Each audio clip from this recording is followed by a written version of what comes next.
Atención que el pastor va a alargar de vuelta al cuarto.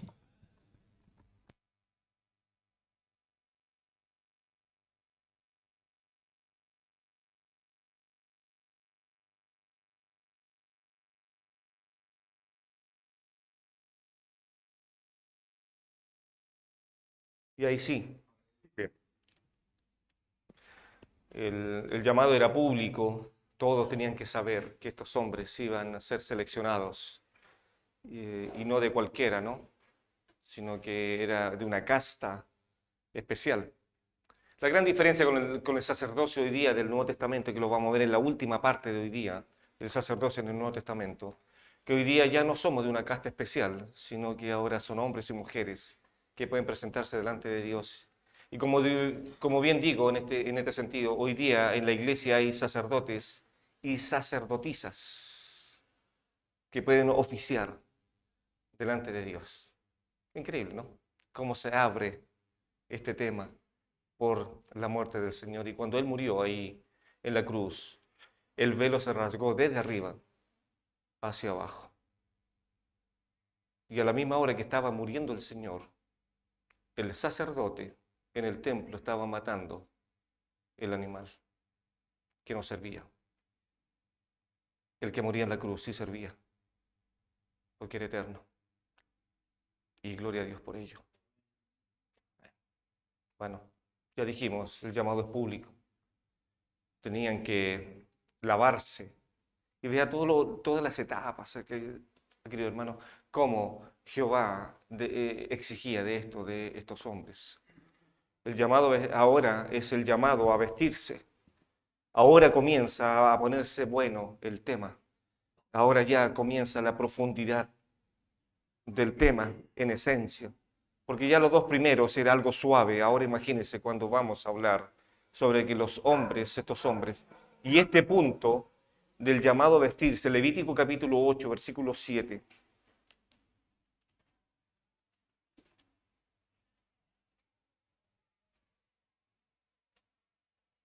Ya después que los lavó entero, lugo, completo, un bañado entero, un baño, perdón. No existe el verbo bañado, ¿no? Bueno, pero es chileno ese.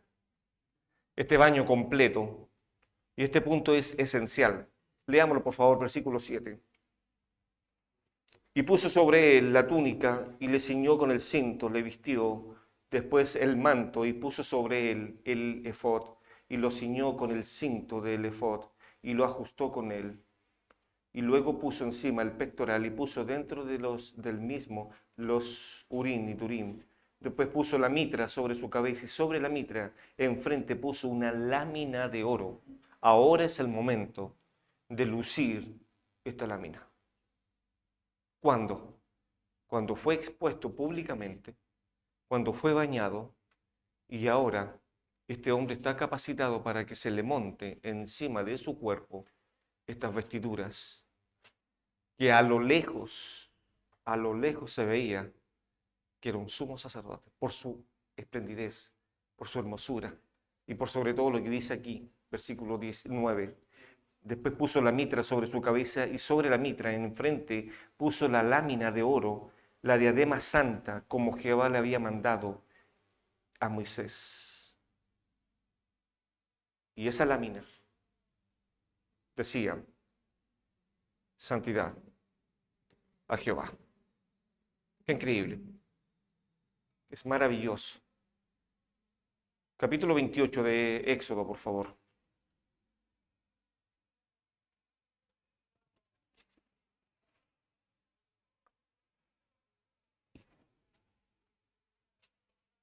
Éxodo 28. Harás llegar delante de ti a Aarón tu hermano y a sus hijos consigo, de entre los hijos de Israel, para que sean mis sacerdotes Aarón y a Nadab, a Abiú, Eleazar y Itamar, hijo de Aarón. Y harás vestiduras sagradas. Note, por favor, vaya subrayando estas palabras en su Biblia. Vestiduras sagradas a Aarón, tu hermano, para honra y hermosura. No de ellos, sino lo que ellos estaban representando.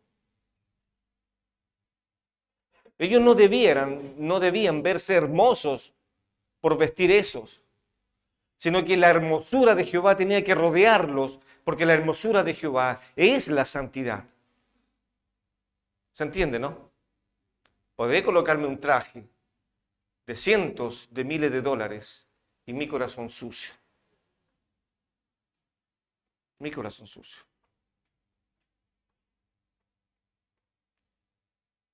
Versículo 3. Y tú hablarás a todos los sabios de corazón, a quienes yo he llenado de espíritu de sabiduría, para que hagan las vestiduras de Aarón, para consagrarle, para que sea mi, note ese adverbio de posesión, mío, mi sacerdote. Las vestiduras que harán son de estas, y comienza a darle el Señor. Yo la otra vez hacía un paralelo entre Pedro y Moisés. Cómo el Señor usa el carácter de cada uno de sus siervos. Ya me imagino el Señor dándole instrucciones de cómo debía hacer las túnicas a Pedro. Pedro ya en 2 minutos estaría ya hecho un alboroto. Pongámosle un hilo por acá nomás y pongámosle otro, listo. Y el que no obedece le corta la oreja y punto, se acabó el problema. Está. Pero se lo dio a su siervo Moisés, en el cual escuchó atentamente todo lo que Dios le iba diciendo. ¿Qué ejemplo, Moisés, para nuestra vida, queridos? ¿Qué ejemplo? Atender a todo lo que di, con paciencia ahí estaba escuchando a Dios. Con paciencia escuchó a Dios decir, tú no vas a entrar a la tierra prometida. Con paciencia, él soportó y con humildad también soportó eso. Que es lo que vamos a ver en el último punto de hoy día. Qué increíble. Pedro no hubiese sido capaz de hacer eso por su carácter. Y en la Escritura vemos 2 Pedros. Un Pedro mentiroso y un Pedro lleno del Espíritu Santo después de Hechos capítulo 2. Un Pedro que cuando prometió no fue capaz de cumplir, decirle, Señor, si voy a ir a la cárcel contigo, voy a ir. No fue capaz. Pero siendo lleno del Espíritu Santo, el primero que cayó preso fue Pedro. El primero. El primerito que lo mandaron preso. ¿Y sabe lo que dijo Pedro? Después que fueron azotados, que hallaban tremendo gozo de sufrir por la causa del Señor. Qué increíble. ¿Por qué ese gozo? Porque estaban vestidos, estaban revestidos de una nueva naturaleza que les permitía hablar con denuedo la palabra de Dios. ¿No dijimos que no os hablaseis en el nombre de este? ¿Y qué dice Pedro con Juan? Es preciso, es necesario obedecer a Dios antes que a los hombres. Y Pedro ahí podía perfectamente levantar sus manos al cielo y poder decir, Señor, aquí estoy, aquí está mi vida. Porque era un hombre transformado y sabía de qué se trataba la santidad. Querido, podemos hacer tal vez una analogía con esto y nos podemos nos podemos contristar en decir, Señor, bueno hermano, el Señor nos dio una nueva vestidura, usted la está manchando con su pecado, y podríamos tal vez hacer toda una analogía de esto. Queridos, cada uno de nosotros debe saber en qué pie está delante del Señor. Entonces ahora el mandato es a vestirse, lucir estas vestiduras. Las vestiduras a lo menos van a cumplir 3 propósitos, si quieren anotarlos ahí. Usted podrá ver todo cómo se hacían las vestiduras en Éxodo capítulo 28. Ahí aparece la primera hilera, segunda hilera, tercera hilera y todo cómo iba desarrollándose. Si no era un traje así como quisiera, hermanos. Todo era detallado porque todo era mandado por Dios y apuntaba a la santidad, a la hermosura del oficio llamado por Dios, hombres llamados por Dios que debían de poder demostrar quién era Jehová a través de esas vestiduras y a través de esa lámina que tenía en sus frentes. Hermanos, por favor, refreguémonos nuestras frentes para que pueda lucir esa lámina de poder decir santidad a Jehová. Mirémonos en ese librillo que aparece ahí, mirémonos y veamos si está esta lámina aquí en nuestra frente que diga santidad a Jehová.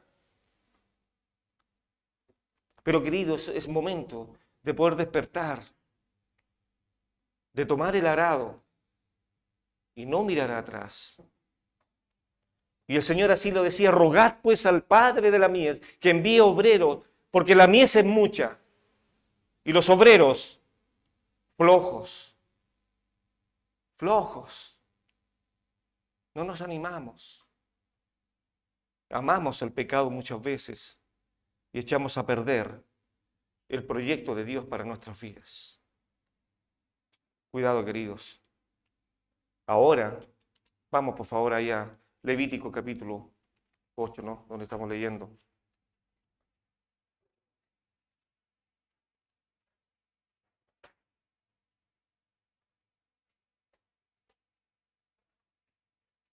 Y ahora el Señor lo que va a hacer es vestirlos. El Salmo 132, versículo 9, dice que las vestiduras son un símbolo de la justicia. Así lo dice el Salmo 132, versículo 9. Tus sacerdotes sean vestidos de justicia. Qué increíble. La palabra justicia es una de las palabras que aparece en Mateo capítulo 5. Dichoso cuando seáis perseguidos por causa de la justicia, ¿no? ¿Lo han escuchado, no? Sí. O bienaventurado cuando seáis perseguidos por causa de la justicia. Esa palabra justicia no es la justicia de este mundo. No es dada para el ladrón que robó y lo anda buscando la policía y dice: yo soy dichoso, soy feliz porque la policía me está buscando. No. Lo que está diciendo Mateo es que son bienaventurados los hombres que son perseguidos por vivir una vida de equidad, de santidad en este mundo. Esos van a ser perseguidos.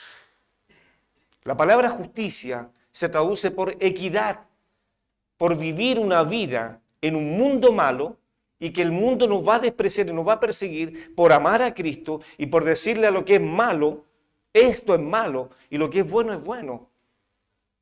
Entonces ahí vamos a ser perseguidos. Queridos, esa es la persecución que tenemos que buscar cada uno de nosotros. Y la única manera de buscar esa persecución, que el mundo nos persiga, es vivir vidas santas.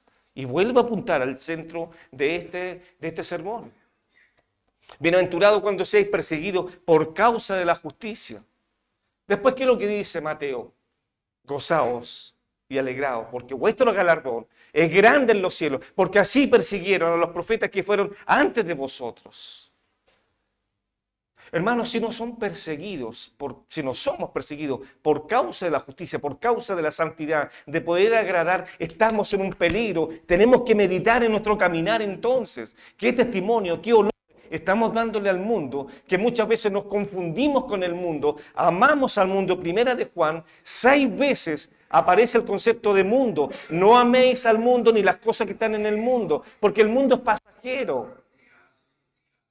Queridos, el Señor en la oración sumo sacerdotal, el Señor dice: Señor, le oraba al Padre: no pido que lo quites del mundo, sino que los guardes del mundo, que los guardes del maligno. Y en este mundo entonces es donde tenemos que mantener nuestras vestiduras, que la gente vea que somos vestidos, revestidos con la gracia del Señor. Eso es lo que decía Pablo a los hermanos en Éfeso, que la palabra de Cristo, ¿qué más dice? Sí, que la palabra de Cristo more. ¿Qué más? ¿No? Falta una palabra. En abundancia, en vuestros corazones. Que more en abundancia, porque la única manera entonces que vamos a ser despreciados es cuando tomamos esta palabra y caminamos. En mi corazón he guardado tus dichos para no pecar contra ti. Eso lo tiene que ver el mundo. Si el mundo no lo ve, vamos a vivir vidas sumamente tranquilas, apacibles, sumamente tranquilas. Y eso es lo que quiere nuestro enemigo. Que estos hombres vivamos vidas tranquilas, sin ningún malestar, No, nada. Voy a la iglesia cuando puedo, cuando quiero. Hermanos, créanme una cosa. Pablo, en todas sus cartas, o si no la mayoría, él decía, yo soy esclavo para y de Jesucristo. Y usaba muchas veces los términos doulos, muchas veces, esclavo. Soy esclavo de él. Los creyentes hemos perdido nuestros derechos cuando le dijimos al Señor Jesús, sálvame de mis pecados y quiero ser tuyo. Ahí perdimos nuestros derechos y se los cedimos a nuestro Padre Celestial porque Él entonces es soberano. La única vez que aparece en el Nuevo Testamento la palabra soberano es cuando Pedro ora y dice soberano Dios. Y esa palabra soberano es la palabra despotos, que traducido al castellano es déspota. Pero en el buen sentido de la palabra, Dios es déspota, hace lo que quiere con nosotros, dirigido por su justicia, por su amor, por su benevolencia y por todos los atributos perfectos que rodean al Padre Celestial, a su Hijo Celestial y al Espíritu Santo. Él hace lo que quiere con nosotros, somos sus siervos. Transfórmame, moldéame a tu imagen, Señor, como dice una canción por ahí. ¿Se entiende? Pero ¿dónde está el punto de partida? No es que se le caigo bien al pastor, queridos. No es si vengo con corbata o no vengo con corbata. Si vengo con zapatos lustrados o no vengo con zapatos lustrados. Si tomo mate en el culto o no tomo mate. Queridos, estamos hablando del corazón. Amasías hizo lo recto delante del Señor, pero no de perfecto corazón. Entonces ahora, queridos, cuando vamos a abrir la Biblia, cuidado, porque alguien dijo que la palabra de Dios es santa, aún las tapas, es santa. Entonces cuando vamos a la palabra del Señor y vamos a mirarnos en este altar, en ese lavacro, en ese depósito de agua, el lavacro que había ahí, debemos de reflejarnos. ¿Cómo está mi vida delante del Padre? Somos vestidos. Tus sacerdotes sean vestidos de justicia, dice el Salmo 132:9. Que es lo que demostraban las vestiduras, las funciones, los atributos de los sacerdotes. Y también el pueblo veía la necesidad, al ver las vestiduras de los sacerdotes, de poder acercarse a Dios. Necesitaban acercarse a Dios. Y tenían, cada vez que pecaban, poder llevar un animal y poder sacrificarlo. Qué increíble. Cómo Dios habla de esto al respecto. ¿Cuál es la finalidad de todo esto? Y aún más, fíjese, ahí en Génesis, un texto muy conocido por ustedes. Adán y Eva pecan. ¿Recuerdan ustedes lo que pasó ahí, no? ¿Y qué hicieron ellos al verse desnudos? Se cubrieron, creyendo estúpidamente que se podían cubrir la vergüenza y el desastre que provocaron de deshonrar el mandato de Dios. Ellos se cubrieron. No es suficiente. La justicia de los hombres no es suficiente para presentarse delante de Dios. A Romanos 5, sí, Romanos 5 dice, voy a esperar que pase un poco esto, ¿no? Romanos 5 dice, justificados pues por la fe, tenemos paz para con Dios. ¿Sabe lo que es la justificación? ¿Eh? Todos estudiamos, ¿no? Acá fuimos al colegio. Yo lo grafico de esta manera. Cuando uno faltaba al colegio, tenía que decir al tutor, al papá, mamá o a alguien, señor profesor, ruego usted disculpar al hermano a mi hijo Mariano que faltó al colegio. Pregunto, ¿sobre quién recaía la inasistencia en ese momento? Sobre el tutor, sobre el hijo. No sobre Mariano. Porque la justificación es declarar a un hombre culpable y dejarlo exento de deudas. Y de ahí viene la palabra redención. Quiero explicarle esto. Perdóname, Mariano, que me tomen esto.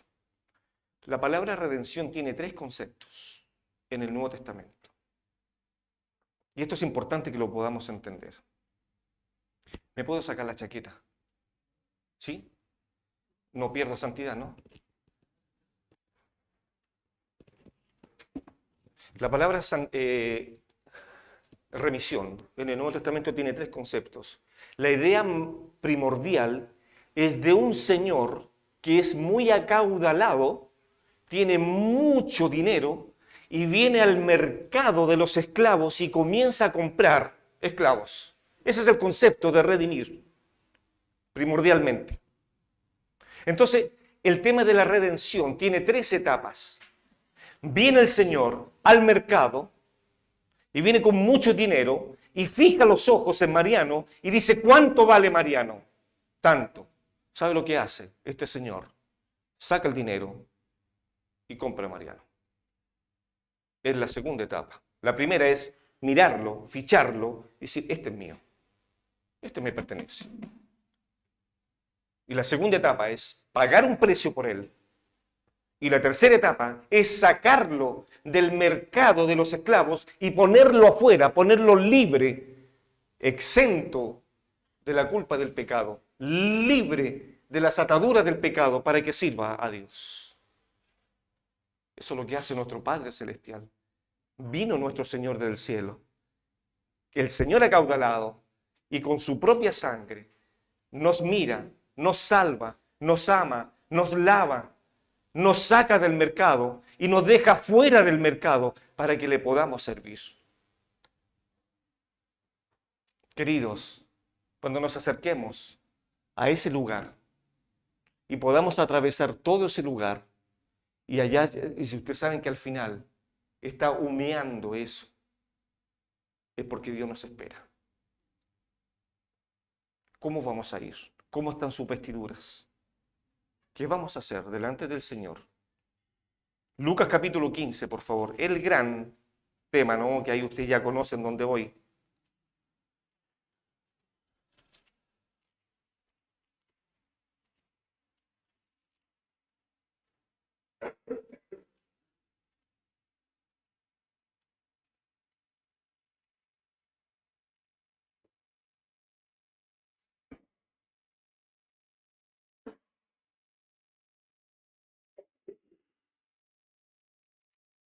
Estamos ahí, ¿no?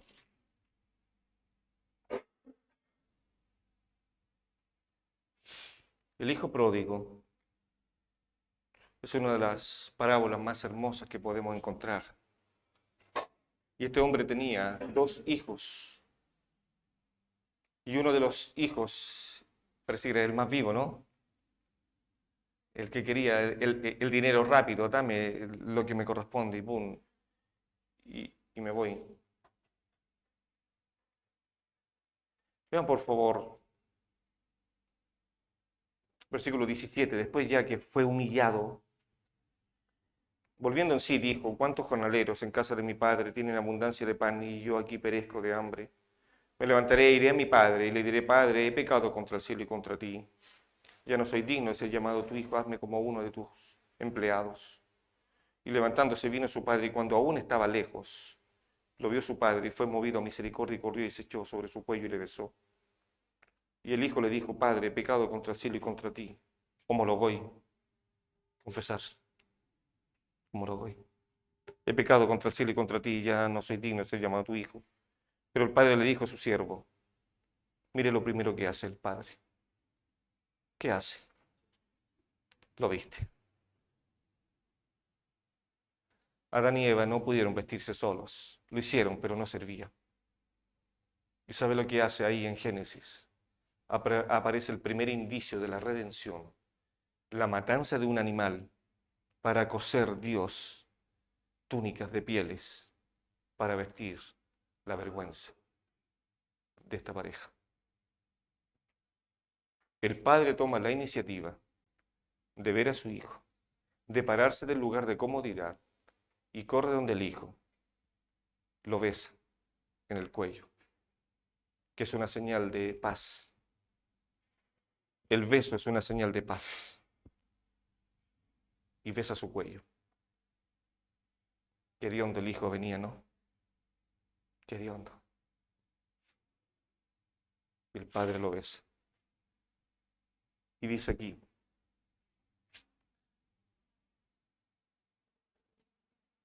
sacad el mejor vestido y vestirle, y poned un anillo en su mano y calzado en sus pies. Qué impresionante. Lo mismo aparece cuando un rey, una fiesta, ustedes conocen también este detalle, e hizo invitar a sus invitados a la fiesta, y todos comenzaron a excusarse. Recuerdan ustedes la historia, ¿no? Y después dice que el Señor le dijo a sus siervos, vayan por las plazas y traigan a los cojos, a los ciegos, a los pecadores, e invitarlos a esta fiesta. Generalmente, las invitaciones en el Antiguo Oriente, cuando se invitaba a un matrimonio, se enviaba primero una carta con anticipación diciendo, Mariano, eres invitado a mi fiesta de boda. No salía fecha. No salía fecha. Luego venía otra carta y se decía la fecha en que iba a celebrarse el matrimonio. Entonces ya habían dos anuncios. Y esta gente que fue invitada a esa boda, a esa fiesta, no hizo caso y se empezó a excusar. Y llegaron todos, los que menos merecían entrar a esa boda, entraron a esa fiesta. Pero la condición para entrar a esa fiesta tenían que estar vestidos de gala. ¿Y sabe lo que se hacía? El Señor, en la costumbre, estoy hablando de costumbres judías, el Señor, como tenía mucho dinero, el que hizo la fiesta, le dijo a sus siervos y comenzó a repartirles trajes a los invitados, para que se vistieran, porque era gente que no tenía dinero para poder comprarse un traje y entrar a esa boda, a esa fiesta.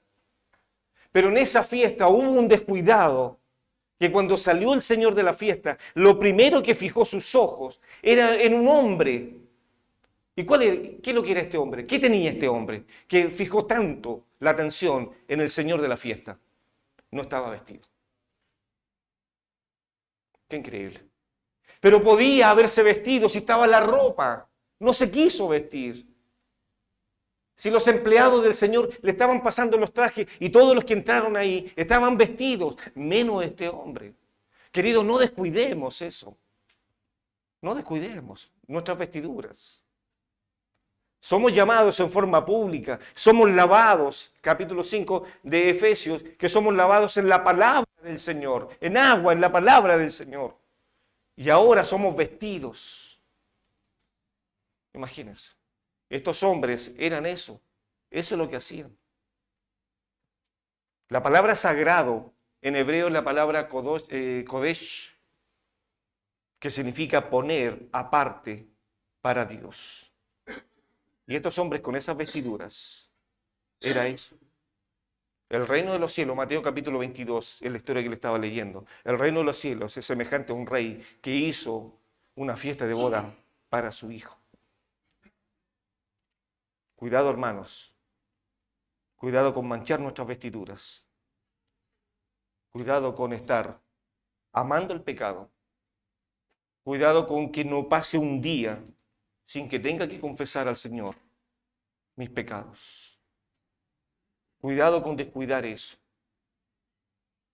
porque es peligroso, muy peligroso. Y como dije al principio, nuestros ministerios se van a ver perjudicados, porque ni siquiera vamos a ser capaces, ni siquiera cuando el pecado abunda en nuestras vidas, ni siquiera vamos a ser capaces de poder atravesar esta puerta. Ni siquiera eso. Ustedes y yo decidimos hasta dónde vamos a llegar.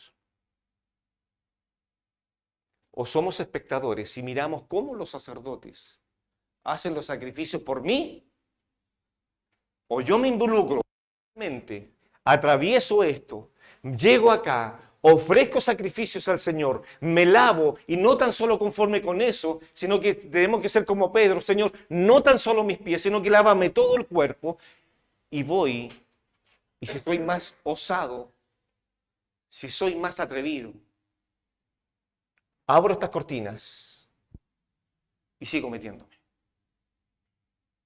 Y si soy más osado en buscar la presencia del Señor, voy a ir a la segunda cortina y la voy a abrir y me voy a meter al lugar santísimo. Un texto antes de terminar, por favor. Hebreos.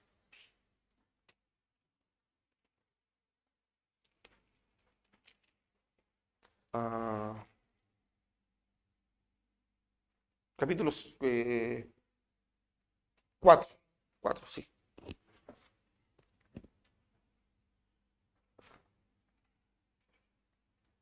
Versículo 16. Después que el escritor dice que toda la palabra de Dios es como una daga de dos filos que penetra hasta lo más profundo, discierne los pensamientos. Tremendo lo que hace la palabra de Dios, ¿no? Dice el versículo 16, capítulo 4 de Hebreos 16, acerquémonos, pues, confiadamente al trono de la gracia, para alcanzar misericordia y hallar gracia para el oportuno socorro. Capítulo 10, versículo 22.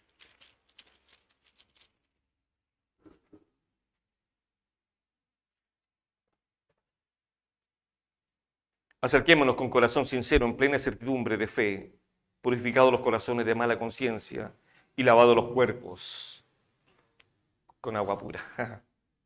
Qué increíble.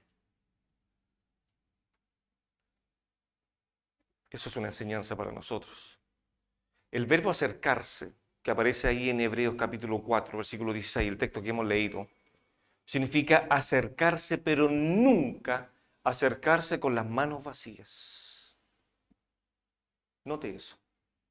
Cada vez que los sacerdotes se acercaban, o un adorador, o un oferente, ¿entienden lo que es un oferente, no? Alguien que va a ofrecer un sacrificio, nunca podía decir, como decimos en Chile, aquí te las traigo, Pedro. ¿Y qué traes? Y me podemos decir, no, aquí estoy, Señor, aquí está mi corazón para agradarte, Señor. Eso es lo que ofrezco delante tuyo. Ningún sacerdote, ningún oferente, ningún hombre que quiera ofrecer sacrificios a Dios puede venir con las manos primero sucias y con las manos vacías. No. Algo había que ofrecer. Y antes de terminar esta sección, para darles 5 minutos más, quiero meditarles, hacerles meditar. ¿Qué vas a ofrecer a Dios cuando nos vamos a su presencia? ¿Qué le vas a ofrecer tú?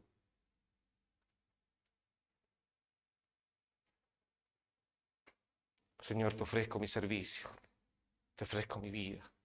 ¿Sí? ¿Realmente?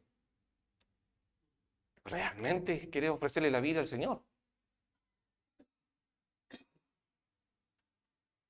O muchas veces somos creyentes fariseos. ¿Cuáles son los creyentes fariseos? Le decimos a otro hermano, ¿por qué no llegas temprano y llego tarde? Hermano, ¿por qué no estás diezmando? ¿O por qué no estás dando tu ofrenda y yo no lo doy?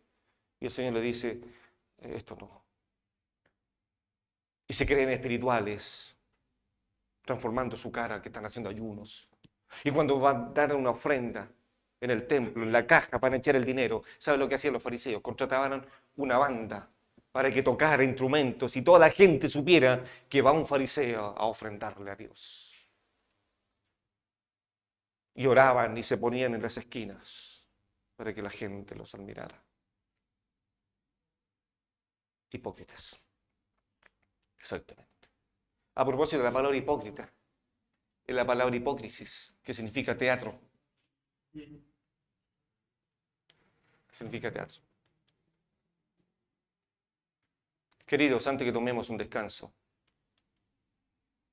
quiero que cierre sus ojos y podamos meditar un poco en esto. Y podamos ver que cuando vamos a la presencia del Señor, ¿qué le vamos a ofrecer?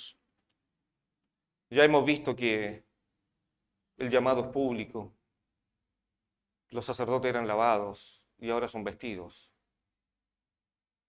pero Dios quiere más de nosotros. Padre, gracias porque al ver estas verdades bíblicas, tu palabra nos humilla y tu palabra nos hace exaltar a Cristo y tu palabra nos hace promover la santidad en medio de los santos.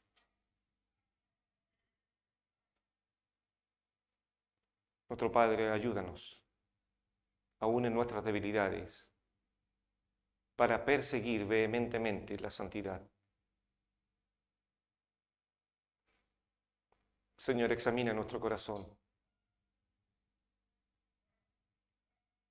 y haz juicio de nosotros si hemos estado siendo negligentes en vivir en presencia de un Dios santo. Padre, conmuévenos, conmueve nuestros corazones, conmueve los corazones de estos hombres.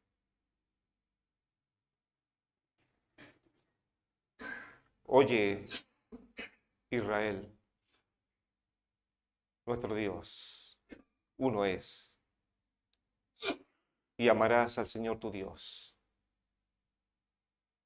Padre, perdónanos, porque hemos sido negligentes tal vez en nuestra santificación.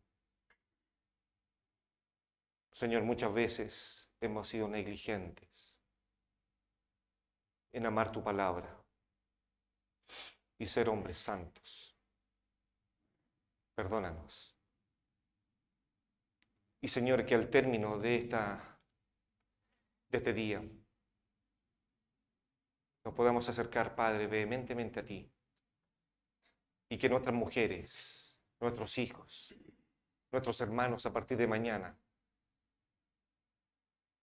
vean cambios en nuestras vidas producidos por tu palabra. Te necesitamos. En el nombre de Jesús. Amén. 5 minutos más y